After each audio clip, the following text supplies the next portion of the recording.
बिस्मिल्लाहिर्रहमानिर्रहीम। अस्सलाम वालेकुम। आज हम आपके लिए चिकन गोश्त की रेसिपी बना रही हैं। तो मेरे पास देसी मुर्गा है। आज हम देसी मुर्गा और आलू का शोरबा बनाएंगे, क्योंकि आस्ता आस्ता सर्दियां आ रही हैं। तो सर्दियों में इस तरीके से आप अपने घर में ज़रूर बनाइएगा, क्योंकि ये रेसिपी जो है वो सर्दियों की ख़ास रेसिपी है। तो शुरू करते हैं बनाना। तो सबसे पहले हम लेंगे कुकिंग ऑयल। कुकिंग ऑयल को अच्छे तरीके से कर लेंगे गरम। फिर हम इसमें ऐड करेंगे प्याज। प्याज को हमने बारीक काट लिया है। एक अदद हमने प्याज लिया है बड़े साइज़ का। अगर आपके पास छोटा है तो 2 अदद ऐड कर लीजिएगा और बारीक इसको काट लीजिएगा। जब प्याज हमने हल्का ब्राउन कर लेना है, जब हल्का ब्राउन होना शुरू हो जाएगा तो उसके बाद हम दूसरे मसाले इसमें ऐड करेंगे और अच्छे तरीके से मसालों को भून लेंगे। जी जनाब, प्याज हो चुके हैं हमारे ब्राउन। उसके बाद मेरे पास धनिया खुश्क और साथ ही मैंने लहसुन का पेस्ट बना लिया है।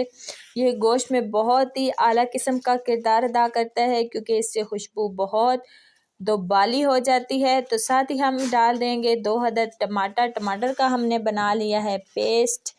और उसके बाद हम अच्छे तरीके से मसाले को भूनेंगे। भूनने के बाद हम कुछ मसाले ऐड करेंगे, जिसमें सबसे पहले हमने 1 टेबल स्पून लाल मिर्च का पाउडर ऐड किया है, हाफ़ टेबल स्पून हल्दी ऐड किया है और साथ ही हमने 1 टेबल स्पून भर के नमक ऐड किया है। नमक आप अपने टेस्ट के मुताबिक हस्बे ज़रूरत ऐड कर सकते हैं। कोई हम बेसिक मसाले और नहीं ऐड कर रहे हैं। साफ़ सुथरे जो है वो ये मसाले ऐड करेंगे, क्योंकि देसी मुर्गा जो होता है उसके गोश्त का एक अलग जायका होता है। तो हम वो वाला जायका लेके आएंगे इसके अंदर, ना कि हमने कोई बाज़ारी मसाले इसमें डाल के इसका जायका डालना है। ना हम कोई गोश्त मसाला डाल रहे हैं, ना हम कोई कनौर क्यूब्स डाल रहे हैं, कुछ भी नहीं डाल रहे। लेकिन इस तरीके से जब बनाएंगे तो देसी मसाला जो है, देसी चिकन बहुत ही मज़ेदार टेस्टी बनेगा। आपको एक राज की बात बताऊं, क्योंकि जितना आप इसको भूनेंगे उतना आप इसमें जो है वो टेस्ट पाएंगे। इसी के साथ हम 3 से 4 अदद जो है वो हरी मिर्च ऐड करेंगे और ज़बरदस्त से ज़बरदस्त हम इसको इतना भूनेंगे कि भूनते हुए आधा गोश्त हमारा गल जाए। क्योंकि जब इस तरीके से हम इसको भूनेंगे तो गोश्त की जो है वो लुक भी अच्छी आएगी और साथ ही हमारा जो गोश्त और आलू का टेस्ट है वो बहुत ही टेस्टी और बहुत ही मज़ेदार हो जाएगा। साथ ही मैंने 2 अदद आलू लिए हैं। आलूओं को अच्छे तरीके से कर लेना है, काट के धो लेना है और उसके बाद हमने इसमें भूनना है। आलूओं को भी अच्छे तरीके से हम भूनेंगे, ताकि इस तरीके से आलू भी तकरीबन हाफ़ जो है वो गल जाए और चिकन भी हाफ़ गल जाए। और फिर उसके बाद हम इसमें शोरबा लगाएंगे। शोरबा लगाने के बाद जो है हम इसको पकाने के लिए रख देंगे, लेकिन साथ साथ हम हल्का हल्का पानी डाल के तकरीबन जो है वो अच्छे तरीके से भूनेंगे। ये आपने बहुत बात ज़हन में रखनी है, क्योंकि जितना आप भूनेंगे देसी मुर्ग को उतना ही टेस्ट बनेगा। तो साथ ही हमने भूनने के बाद 10 से 15 मिनट मैंने सालन को भूना है और उसके बाद मैंने शोरबा लगाया है। शोरबा मैंने इतना लगाया है ताकि 2 से 3 बॉयल आएँ और गोश्त भी हमारा गल जाए और ग्रेवी भी तैयार हो जाए।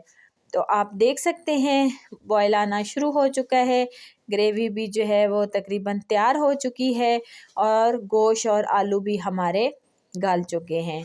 तो इसी तरीके से मज़ेदार सा जो है वो टेस्टी सा हमारा मुर्गी का सालन जो स्पेशल सर्दियों के लिए तैयार हो चुका है। आपको देखने में तो ये शोरबा जो है वो बहुत ही पतला लग रहा होगा, लेकिन ये खाने में बहुत ही टेस्टी है।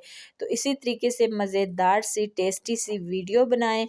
और सर्दियां आ रही हैं, नज़ला ज़ुकाम के लिए बहुत ही बेस्ट ये चीज़ है कि आप जो है वो देसी मुर्गा लाएं, उसकी यखनी भी आप बना सकें। बहुत जल्द मैं आपको यखनी बनाना भी बताऊंगी।